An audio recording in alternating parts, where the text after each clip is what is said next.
নমস্কার বন্ধুরা, বুলবুলের রান্নাঘরে সবাইকে স্বাগত। আপনারা সবাই কেমন আছেন? আশা করি যে যেখানে আছেন সবাই ভালো আছেন, আর আমরাও ভালো আছি। তো আজকে আমি আপনাদের সাথে শেয়ার করব আলু আর বেগুনের ঝাল। তো প্লিজ বন্ধুরা, রেসিপিটি স্কিপ না করে প্রথম থেকে শেষ পর্যন্ত দেখার অনুরোধ রইল। আমি প্রথমে ছোট ছোট করে আলু আর বেগুনগুলো কেটে নিয়েছি। তারপর কড়াই বসিয়ে দিয়েছি। কড়াই গরম হয়ে গেছে। কড়াইতে দিয়ে দেবো পরিমাণ মতো সরষের তেল। সরষের তেলটা গরম হয়ে গেলে আমি এইরকমভাবে পেঁয়াজগুলো কেটে রেখেছি, তারপর দিয়ে দেবো পেঁয়াজ কাটাগুলো। পেঁয়াজ কাটাগুলো লাল লাল করে ভাজা হয়ে গেলেই আমি কেটে রাখা আলু আর বেগুনগুলো দিয়ে দেবো। কড়াইতে দিয়ে দেওয়ার পর আমি ভালো করে নেড়ে চেড়ে সবগুলো একসঙ্গে মিশিয়ে নেব।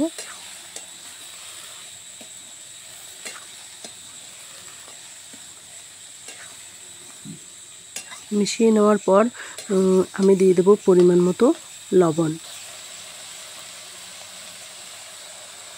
আর বন্ধুরা, যারা যারা নতুন বন্ধু আছেন আমার চ্যানেলটা সাবস্ক্রাইব করেননি, প্লিজ বন্ধুরা আমার চ্যানেলটা সাবস্ক্রাইব করে আমার পাশে থাকবেন।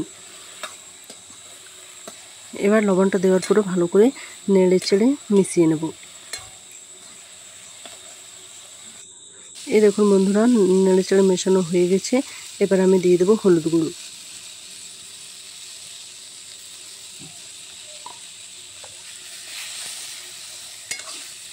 হলুদ গুঁড়োটা দেওয়ার পরেও আমি ভালো করে নেড়ে চেড়ে নেব। এবার দিয়ে দেবো জল। জল দেওয়ার পর আমি জিরে ধনে লঙ্কা বেটে নিয়ে আসবো।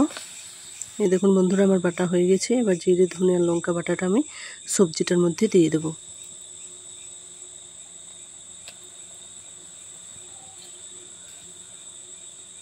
এবার দিয়ে দেবো একটু জল।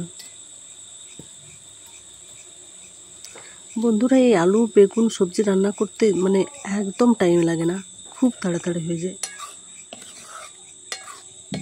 যদি হাতে টাইম না থাকে তাহলে এরকমভাবে রান্না করবেন আলু বেগুনের সবজি, দেখুন খেতেও ভালো লাগবে আর টাইমটাও জলদি হবে। তো এবার আমি ছুঁকে নেব। নামিয়ে নিয়েছি। নামিয়ে নেওয়ার পর এবার আমি দিয়ে দেবো একটু সরষের তেল। এবার দিয়ে দেবো গোটা সরষে।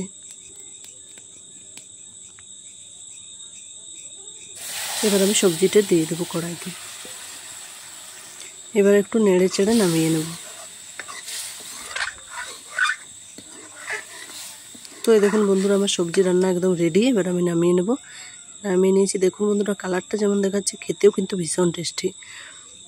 তো বন্ধুরা, আমার এই রেসিপিটা আপনাদের কেমন লেগেছে অবশ্যই কমেন্টে জানাবেন, আর একবার বাড়িতে ট্রাই করে দেখবেন। আশা করছি রেসিপিটা আপনাদেরও ভালো লাগবে।